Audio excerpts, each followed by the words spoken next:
Here in Australia, we are using Depression Quest, which is it's a form of behavioral activation introduced online. So it's not only the negative side or the negative impact that can have for a minority of users. It can be quite beneficial for some others. The question is, do we have policies to regulate it?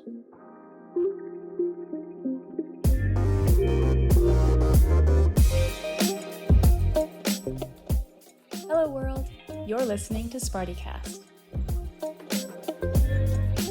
Hello and welcome to SPARTIecast, episode 37, the first episode we're recording in 2022. That means we did 12 per year in 21. Wow. I'm not sure we're going to hit that same rate because we're moving toward TikTok a little more and trying to, get a viral meme about the metaverse to hit the TikTok sphere or not. I mean, we're still doing edutainment. I'm still going to put these podcasts out, but I want to expand our reach and also give our students a little bit of freedom on the creative side of media production. Stay tuned for that. But today we have a somewhat typical, podcast episode, but also atypical for a few reasons. Our guest is coming from Australia, perhaps geographically the furthest guest I've had. He's my longtime collaborator, Vasileios Stavropoulos, and he is a psychological researcher, a statistician. He does avatar and game research. That's how we connected in the first place. He's on the kind of problematic uses side, right? And despite the fact that I focus on positives in my research, the benefits of gaming or VR or avatars, I also am very concerned about the negative outcomes. And the biggest one of gaming and VR that I think is valid is overuse. I don't call it addiction. Many of my colleagues are reluctant to use that term because it's very different than a chemical addiction. You don't go through withdrawal, etc. But overuse is certainly a thing. My kids certainly overuse, and they're in the background playing games here, so hopefully I don't have to yell at them to be quiet again. We recently co-edited a special issue on user avatar bond, risk and opportunities in gaming and beyond. And I think we talked a little bit more about opportunities in this special issue here. I'm sharing my screen if you can see this. Of course, we tried to be balanced, and I think that's very important in our field where we're talking about a potentially concerning subject. Vasileios does a great job in this episode of describing the nuance in the effects of gaming and connections with avatars. It's not like everybody has depression and anxiety because they game, right? That is a broad stroke conclusion that is very inaccurate. But some people do have negative outcomes of gaming to a much greater extent than others, and so it seems like his research is oriented toward identifying who's at greatest risk and then hopefully how to protect them. We talk about the project he's working on right now, where he's collecting tons of data from people, trying to create a cyber-phenotypes, which are essentially like a profile, a psychological profile based on the media technology they use that could predict health markers of, concerning health markers like depression. And he also describes some of the individual differences that might relate to problematic game uses and the regulations that we might use to address some of these concerns. In the background, we also played around with Engage, which is a VR platform. If I can go on a minor rant right now, I'm super excited about the potential for VR in education, and I'm teaching my first class about VR in VR right now. My students all have gotten or are in the process of getting VR headsets. We're lending out headsets for those who don't have them, and we're meeting in a virtual environment. Engage VR is this platform that allows us to kind of spawn objects and watch 3D videos together and move into different spaces together and tell stories and record ourselves in 3 dimensions. It's pretty cool. I think it's going to work well for this class, of course, because it's about VR. But I also imagine a great potential for VR in education in general. But I think there's this confound, this erroneous kind of perceived relationship between education quality and physical co-location. We don't need to be physically co-located for me to pay attention to you. And attention is the currency of the realm. That is what makes for high quality education, right? Paying attention, giving feedback to your students, helping them along in their learning processes. I think I can do that personally much better in VR than I certainly could in recorded videos, and probably over Zoom as well. Probably the best solution is a mixture of video and VR. If we can find ways of making those experiences better than face-to-face, we could open up virtual education for a much broader audience. But that's not the point of today's episode. Enjoy the conversation with Vaz, my friend, and hopefully you will get some great content from us here in 2022 at SpartieCast. Hello to a special episode of SpartieCast to Vasileios Stavropoulos, my colleague and friend from Victoria University in Australia. How are you? Fine, very nice seeing you, and thank you for inviting me. Of course. We've got some of our lab members here to kind of keep things, fresh and exciting. It's a rare opportunity that we can experiment with new modalities, and I guess that's what 2022 is going to be all about. During this podcast, we're going to jump into Engage Together, which is a VR platform, and I'm using it for my class. So hopefully we can make that work technologically. But before that, let's just do some of the regular old podcasty talk stuff. Vasileios, how do we know each other? How do we know each other? I guess our research interests intersect. So you're studying virtual reality, the user avatar bond and presence from the perspective of opportunities. You are the optimistic one, and I'm doing the same thing from the other way around. As in risks that such technologies or such media may bear with in the context of internet gaming disorder primarily, and also digital phenotyping. How one's behavior online can tell us things about how they are in their real lives, and whether that can provide some information about their potential mental health diagnosis or status. I guess this is how we know each other. Eh?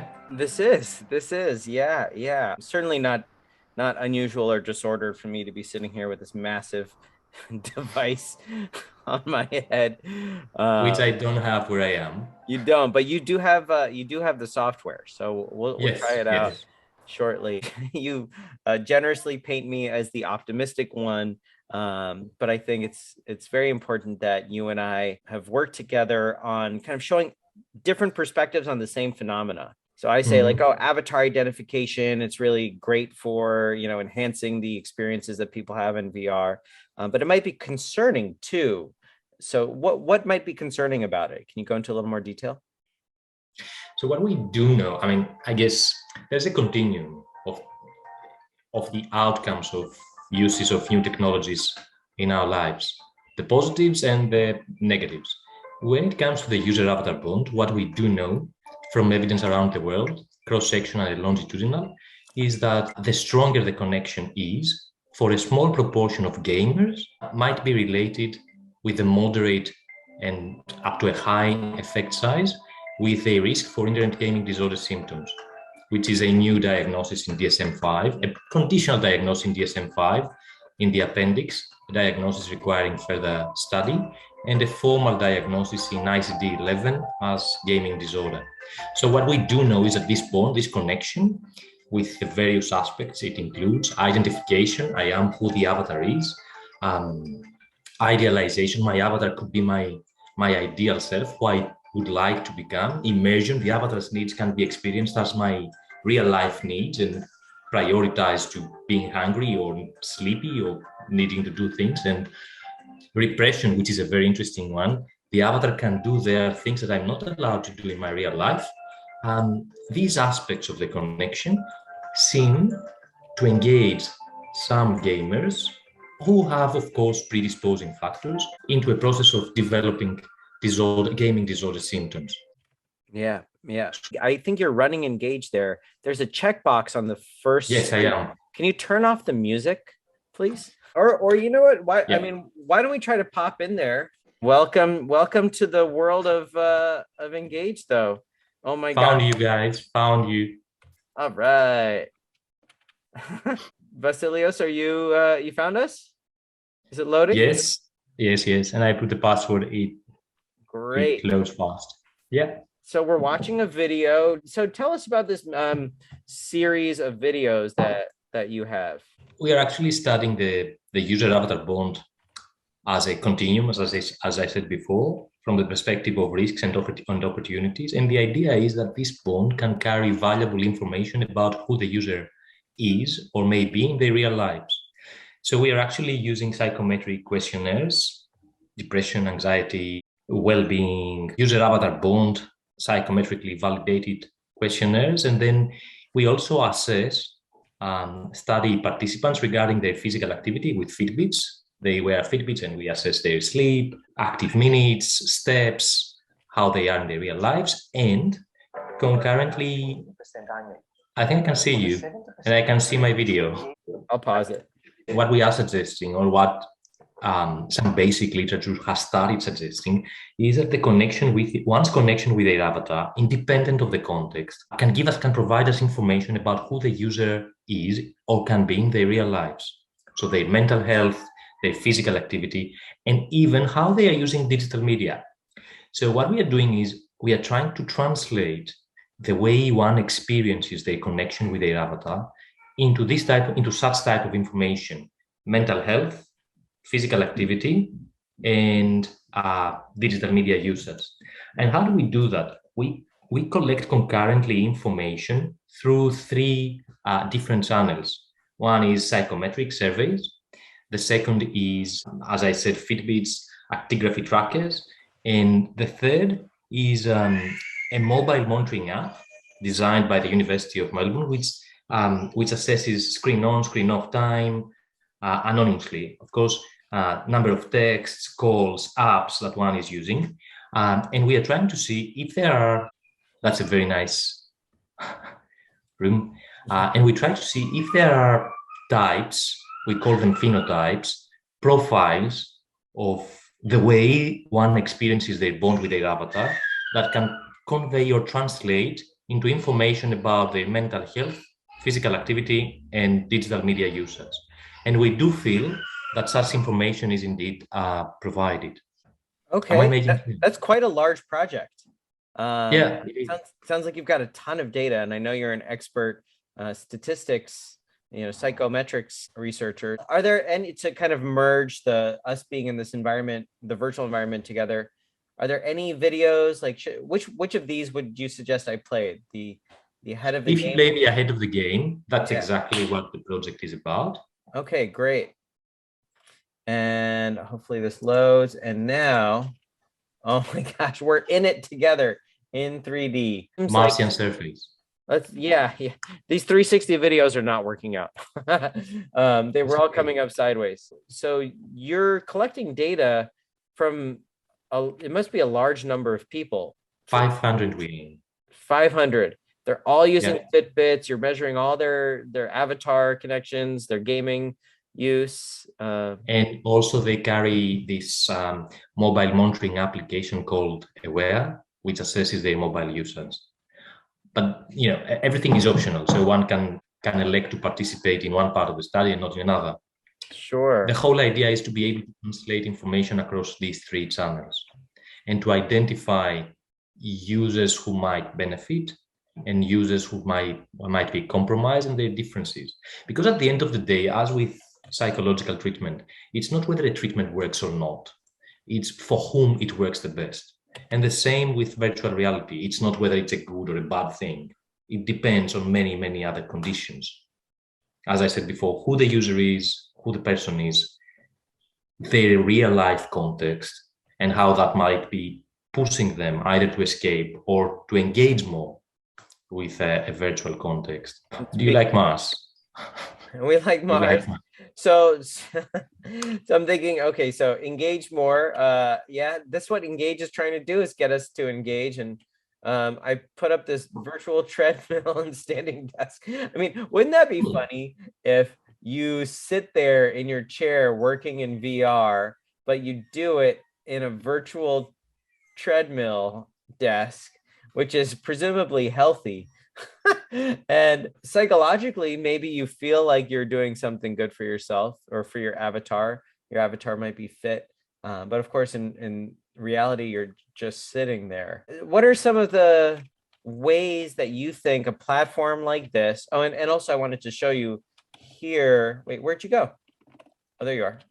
You're in Mars. I'm avoiding you, If but I you, will come back. Let me come back. no worries. Walk around. You can look for objects and you can spawn many types of digital objects.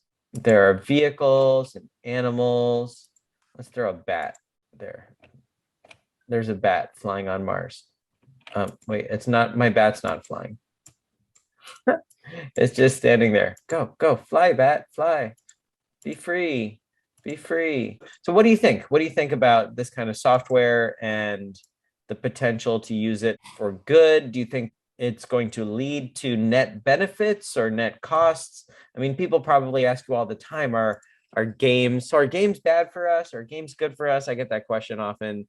Are avatars bad or good? So what do you think in this context? How could it be good or bad? I will start with just to counterbalance your optimism and your positivity around the medium. I will start with the negatives. So what we do know is that cyber relationships or cyber experience tend to cultivate a different type of social skills.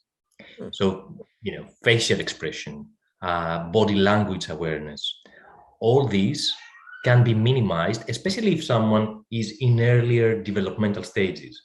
Because, the skill set of understanding, reflecting how facial communication, nonverbal, can impact communication with others is significant.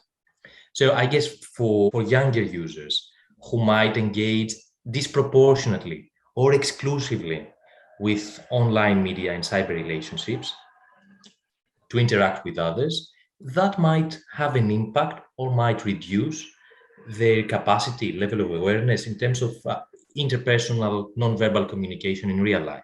But that's one side of things.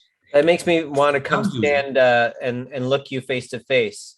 Yeah, it is virtual, because maybe the social norms of standing near someone and speaking to them will go away if we're always in avatars and people are well, certainly if we're in our space suits. So why don't we go somewhere that's a little bit more, I don't know, conducive? Oh, I like this one.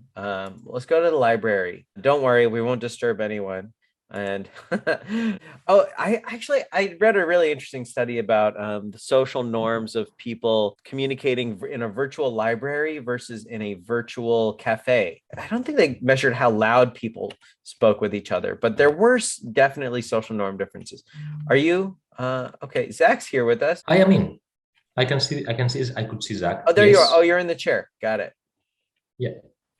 Okay. Yes. Go to the chair closer to Zach. Zach, here's your task. Spawn a bunch of objects that make us laugh. But I'm going to sit here next to Vasileios like a good interviewer. There. It's like we're having a library conversation. Can I go on the positive side too? Please. Okay. So what we also know is that people who suffer from certain types of symptoms like ASD, autism spectrum characteristics, can benefit from cyber relationships. Because there they can counterbalance their deficits in body language and non-facial expression in their real lives, and that gives them confidence. And there is a series of studies which suggests that engagement of ASD individuals with VR can be beneficial, or it can be less traumatic for them, or less, impact them less in a negative way. So it always depends on the person, who the person is. I would dare to say that, once again, a continuum. There is a series of training games or training VR, which has been very, very effective in terms of the way people feel. Here in Australia, we are using Depression Quest, which is it's a form of behavioral activation introduced online. So it's not only the negative side or, the negative impact that can have for a minority of users. It can be quite beneficial for some others. The question is, do we have policies to regulate it so that we can direct those? Nice cow, indeed. You bring the animals next to me, eh? Yeah, that's utterly hilarious. But so regulations, yeah. Do you think regulation can work in this domain? It will definitely work better than being unregulated. And of course, I don't believe, and that's not scientific, it's just my personal opinion. I don't believe that people who engage with VR or who create VR do it to make others addicted or to make others abuse it. Everyone does it because they are creative, they want to create something which will benefit the public. That's my sense. The question is, with policies, can we direct these capacities to the interest of the public? Let's say education, treatment, agoraphobia, or suffers from anxiety disorders. Can we expose them virtually to things which are afraid so that we can reduce avoidance in real life? Yeah. Desensitize them virtually first. I guess all these things are possibilities. The question is, can we introduce conditions which will direct creators to more beneficial uses or consumption of such services, and also enforce them to share data regarding the abuse of virtual reality? Because I guess some gaming providers, some gaming companies are aware that some users can be excessively active online, which means obviously that they cannot have a healthy life offline. Yeah. So what types of policies do you think would work, right? Like in China, we see a restriction on the number of hours that children can use games. Is that, you think, effective psychologically, or? I think I wrote something about that on the Journal of Behavioral Addictions. It was a commentary last month. No, I don't believe that this will work. It doesn't acknowledge individual differences.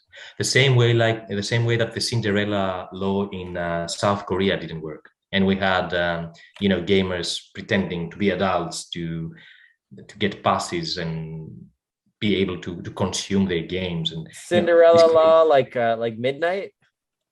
Yes, that was the case there. I never heard that. That's good. They didn't, it's true, and they changed the law this year. But I do feel that laws in Belgium and the Netherlands, which ban gaming companies from using loot boxes, are useful. I also feel that the public needs to be aware about the mechanisms that virtual reality producers are using to engage them. We have gaming production companies here in Australia which are using algorithms to modify the interface of the experience of a virtual context so that it can best engage a certain individual. It's like you have data points. With algorithms, you can predict what is more engaging for the user, what is less engaging. You put that in the recipe and you create something which is massively more absorbing. So I think users need to know these things. Here's what I see as somewhat of the irony. In a purely capitalistic system, we create incentives to capture as much of the attention economy as possible, right? Like these games, if they're beholden to their stockholders or whoever their constituents are, the owners of the company to profit, then that profit-driven motive essentially validates any approach to capturing users, regardless of their health. Kind of like big tobacco companies. My students reminded me the other day that doctors used to endorse certain tobacco brands. They would say, "Oh, like these brands are, I endorse Camels. It's good for losing weight or for something or other." Like, so I'm playing devil's advocate here against myself in a way and saying, well, maybe certain games are, or within a capitalistic system, they all have an incentive to capture our attention using these algorithms, using mechanisms like loot boxes, which are essentially taking advantage of operant conditioning, right?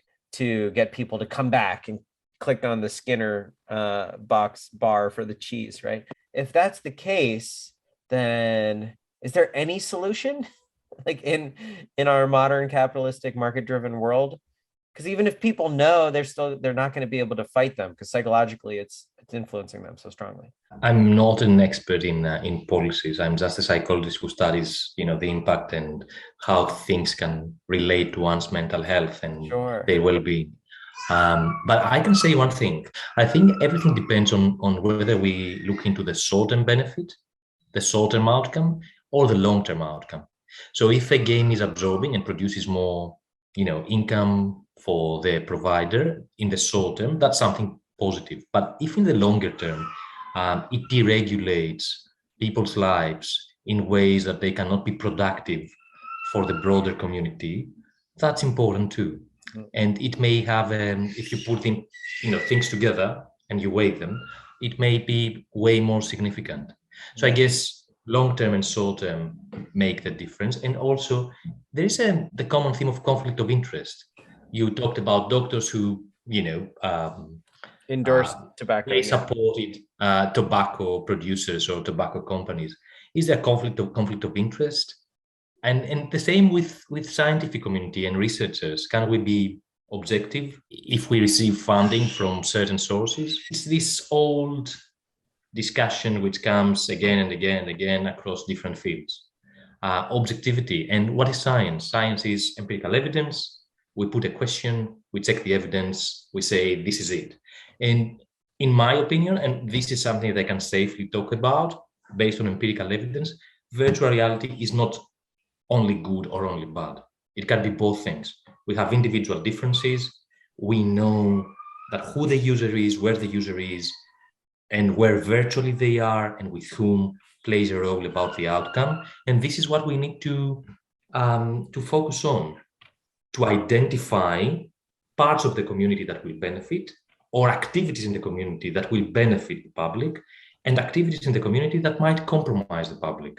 Our job, our aim as researchers is to provide the evidence about certain directions, and the job of politicians or regulators is to use this empirically produced evidence to magnify the benefits and minimize the impact on the public.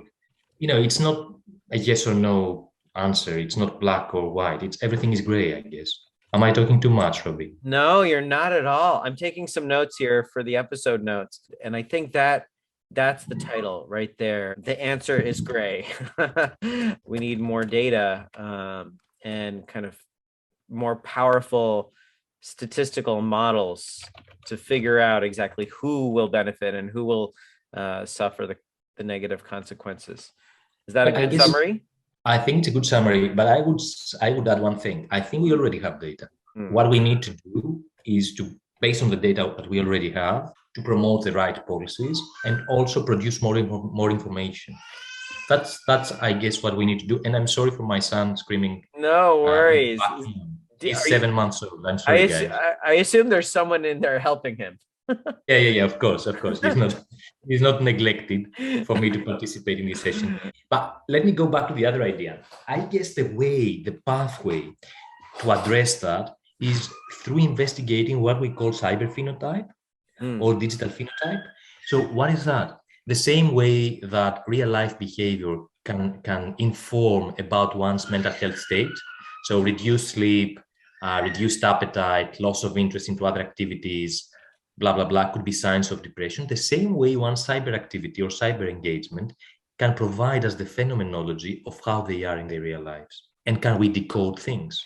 This is what we are trying to do here, to identify the profiles of people based on their cyber activity, which could have these different outcomes.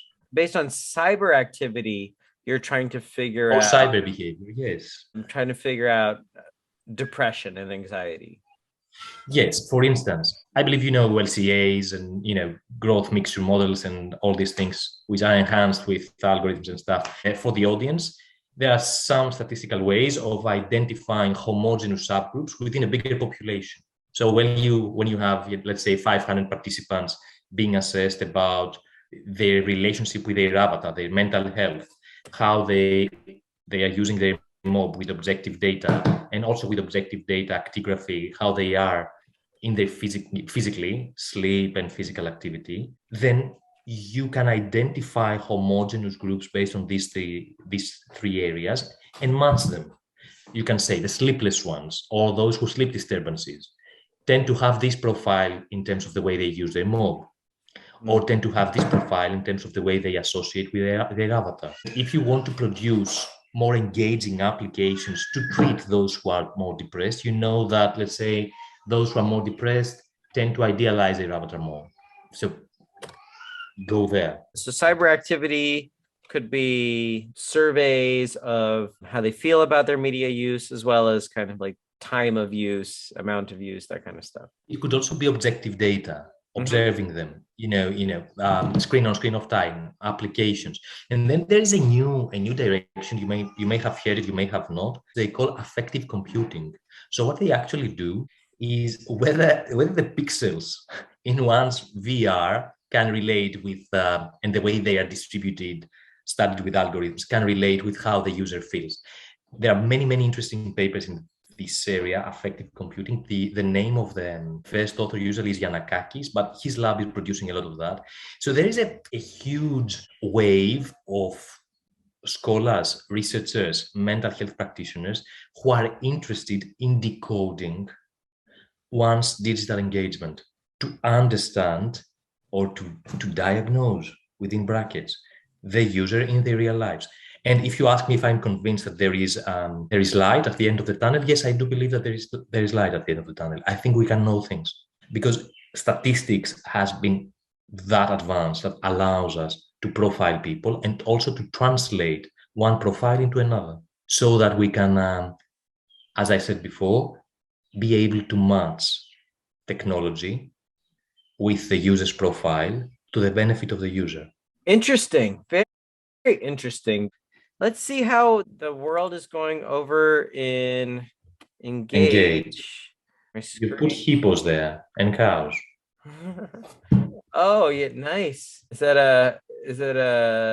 a beef bochin? I have absolutely no idea. We're in this library, and I believe so strongly, Vasileios, that doing education in VR is going to be way better than doing it in Zoom. If I can take my class on a field trip, pick an exciting place. How about just the ocean? Let's go to the ocean. Shallow ocean. Let's go under the sea. Whoa. This feels a little scary to me, and I'm not even in a headset. But I mean, going back to what you were saying, it's these three basic processes that all humans use to relate with VR.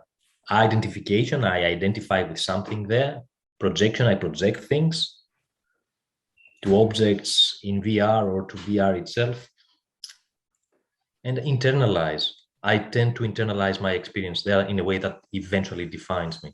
I guess these three main channels are quite significant. Absolutely. Zachary, can you please bring a fish? There's a shark in the park. Entertainment and escapism. In some contexts, they're good for eudaimonia, right? Like, yeah, there's a big shark.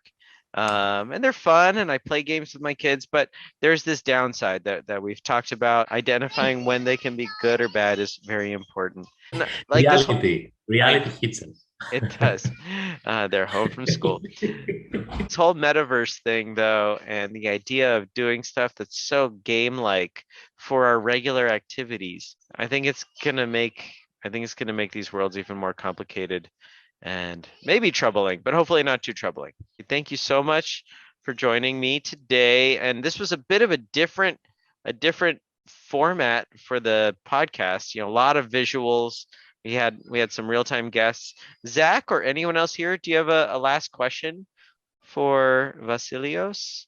I guess I have one question. What do you expect to see in like the next 5 to 10 years in your research? Where do you sort of want to be? Yeah, the answer is one, closer to the truth, and to maintain my integrity, closer to the truth, as far away as possible from conflicts of interest. That would be ideal. And also merging interdisciplinary information, because I think that this leads us closer to the truth. So merging mental health, IT, communication, and seeing where the intersection leads us. And this is why I'm actually collaborating with Robbie, who has a different flavor of the people I'm usually working with. He's more spicy, more. And collaborating with you, you know stats so well. So if anyone's going to be able to predict our real world depression from our cyber behaviors, I believe it's going to be you. Hanji, Connor, do you guys have a question? No, I think thank you for this like very meaningful introduction of your research, and I'm really interested in mental health as well. Like you mentioned, how like cyberspace behaviors help people with autism. I'm also wondering the after effects, like people in the VR that might help them to coping with like there's certain episodes, but after they're outside of the VR headset, does that reinforce their, like, for example, depression or autism, or would that influence their reality behaviors as well? That's a great question. The idea is that people, while in VR training games for health, will have been able to develop skills that we'll use in their real lives. And we do know that through internalization, some call it Proteus effect, some others, but people get affected actually. So a positive experience in VR can be exported to a more positive behavior outside it. And the other way around, I would dare to say. I guess I don't really have a question, but I wanted to thank you for talking. I thought it was very interesting. Especially I liked like sort of the nuance behind it, because I feel like a lot of like the discussion that I've heard sort of as like someone who's not too far into this research has been a lot like one-sided, like either sort of the positive effects or the negative effects. But I think it's been very interesting to sort of hear like sort of the back and forth between those two different sides. Connor, as a future game developer, do you feel a little bit of a moral kind of pull in one or the other or many directions based on these topics? I definitely want to look on the more positive side. Sort of my hope is that like I can, try and like push it to be more positive, but I think it's important to just look at all the facts, all the different sides, just to kind of get a good perspective and a lot of knowledge, Yeah, great.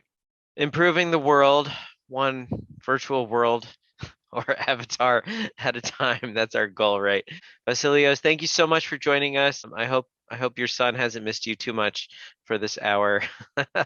And not crying. You cannot hear him anymore. Oh, finally he's asleep. You can have yourself a morning coffee in peace, I guess. Another meeting after that. and no, that's exciting. Good luck with your Zoom fatigue. Thank you so much for this, and thank you for all your collaborations. It's been great these past few years. It's been great too.